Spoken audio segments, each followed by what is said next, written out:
I'm going to go over a couple of different ways to make dovetails. I'm going to start in the normal way, tails first. I've got them marked out normally. Most of these tips have to do with the pin board. So I'm just going to start by cutting these tails as usual. Instead of sawing out the waste between the tails, I'm going to chop it out with a chisel. So I've got a board underneath here to protect the bench. I want to clamp this down to the workbench. I always want to be ideally near a leg. So what I'm going to do, I'm standing, behind the piece, so to speak. I've got a chisel. It's going to fit well within there. The bevel is facing away from me, and I'm going to start about 1/8 of an inch away from the baseline. Chisel's pretty much vertical, and give it a whack. Now I'm going to move away from me a little bit. Now, might need a little narrower chisel here. So I've taken out the first little bit. I'm going to move a little closer. And then once again, away from me. A little levering out there. So I'm realizing that chisel's a little on the wide side for this. I'm going to grab a different chisel so I can move a little further away now.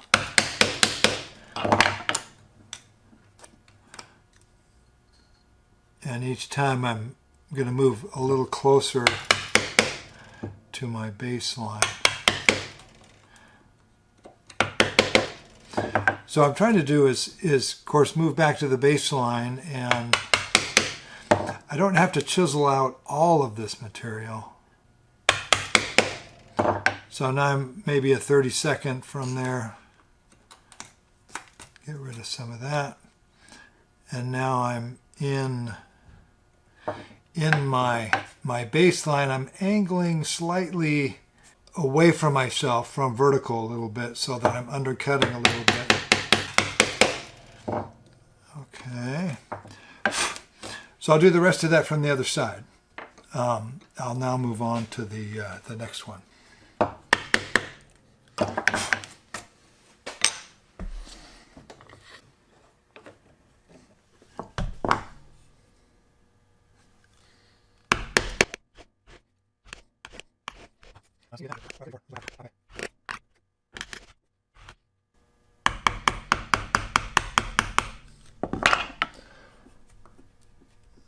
Okay, that's stuck in there. I'll get that out when I get it apart.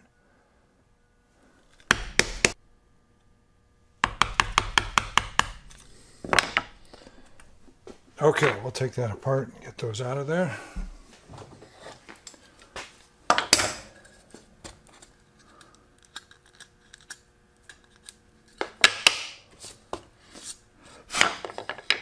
Okay, so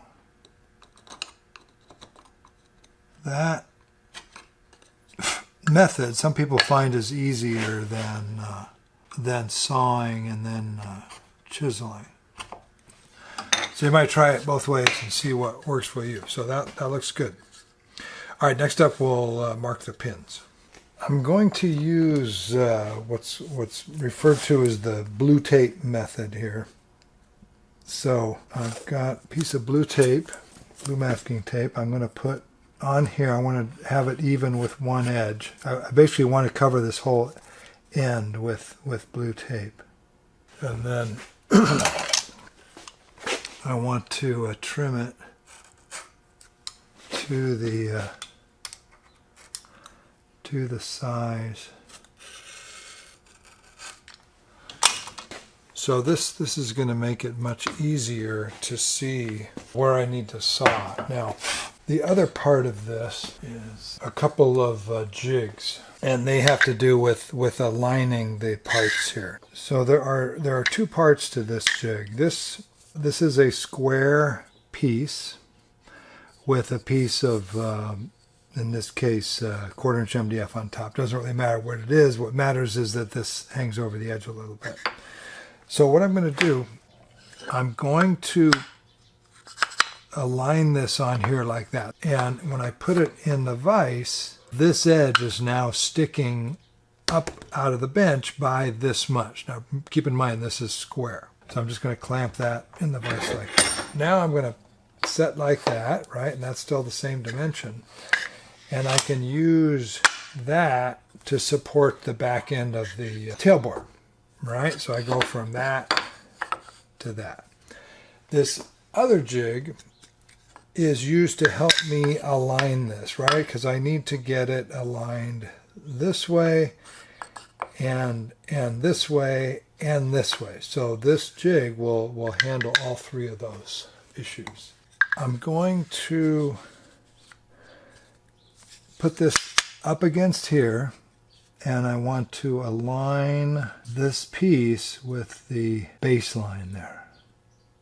Okay, so I'm just sighting down. I can see I'm lined up with my baseline there. And I'm going to use a spring clamp to clamp this on. That's why that notch is there. So now, when I set this on here, I need to move the clamp a little bit. There we go. This edge is going to align here, so that gets me this dimension. This piece butts up against here, and it's also butted up against here, so that gets me alignment this way, and this piece also gets me aligned that way. So I just set that down, slide it over, and I'm good to go. Okay, now I'm going to use my marking knife as usual, but instead of cutting into the end grain to mark this, I'm cutting through the blue tape. And it doesn't take much to do that, so usually one pass is enough. All right, now I'm going to take off the blue tape. This is probably the hardest part, is getting the tape off. Sometimes, when you're marking with the knife, it doesn't quite get into that back corner. Okay, so that makes it much easier to see where I'm sawing, and also gives me a sense of sawing next to the line, right? So when I get my saw up here, now it's very obvious I want to cut right next to the tape. So we'll go ahead and do that. Okay, then the rest of this is like any other pin board. I could saw that out or chop it out.